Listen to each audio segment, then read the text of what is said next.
The earliest Tamils were settled people who tilled the ground and raised crops of various kinds.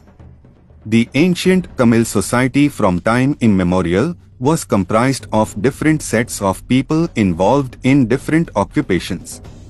Among the different castes and tribes of South India, the Nadars occupied a distinctive position by enduring extensive changes in the course of its prolonged history.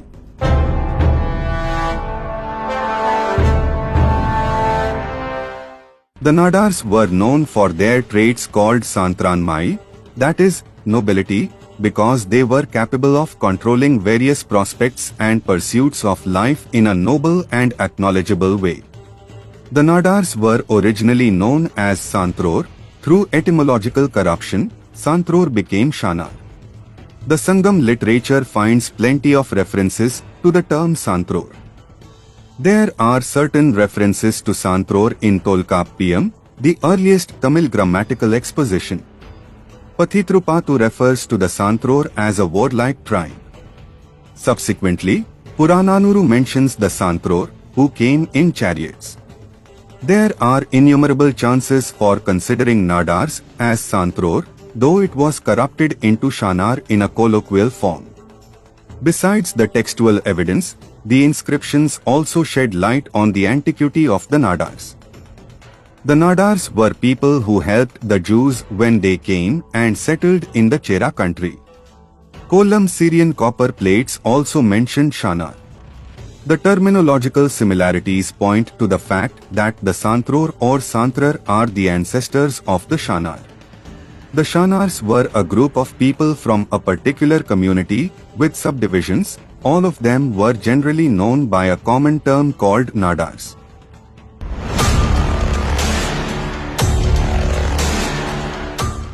The Nadars claim that they have a glorious past. In the very ancient period, the Nadars were the rulers of the land. Some of them held various higher positions in the administration. Under the Cheras and Pandyas, they were landlords. Under the Nayaks, they became small landholders, and under the Polygars, they were appointed as tax collectors by the administrators in their Teri regions. They were treated as people belonging to the Valangai group. The Valangai Nool claims that they were warriors. The Valangai warriors traced their origins even back to the days of Karikala Cholan. In due course, the Nadars were reduced to servitude and pushed into the wilderness by the immigrants. It's unclear what caused their downfall. They were not only deprived of their land, but also relegated to the lowest rank of the social hierarchy. When poverty and starvation haunted them, they moved to the forest and hilly tracts and resorted to the most hard and dangerous professions, like climbing the tall palmera tree to extract its sap. Those who crossed the sandy coastal region with their group and family settled in the coastal regions amidst palmera forests. They used those trees as their means of life.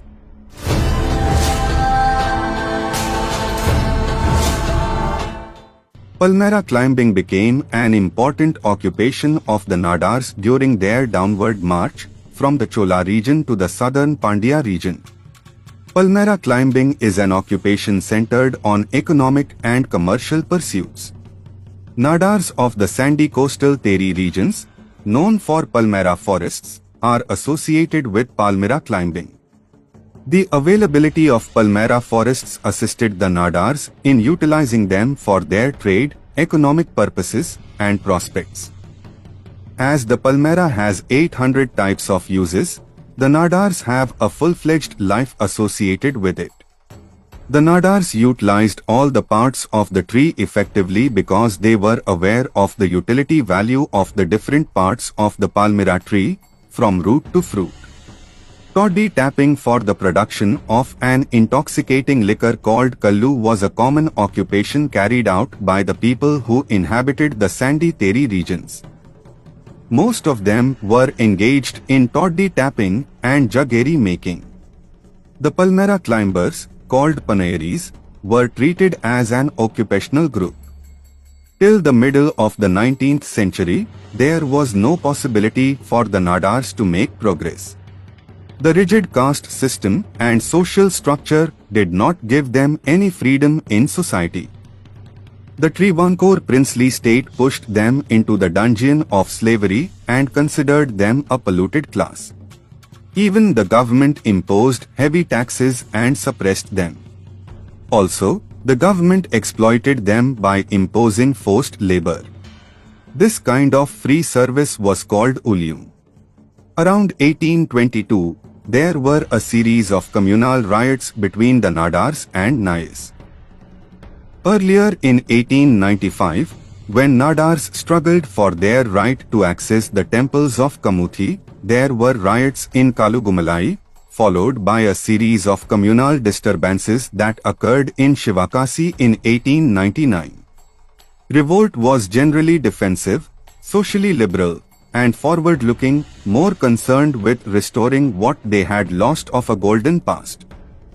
Vaikunda Swamigal, a native Tamil saint who lived in the present Kanyakumari district, formed an organization called Samathuva Samajam to fight against social inequality and the shortcomings of the state administration.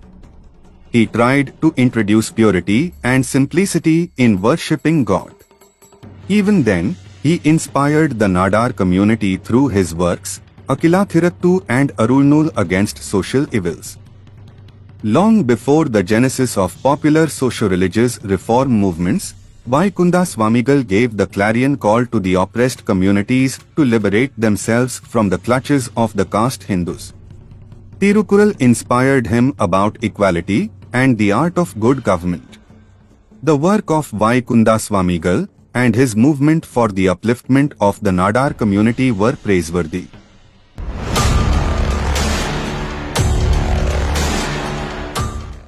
At the end of the 19th century, Nadar's economic position steadily increased and they wished to acquire social status. But their attempts were foiled.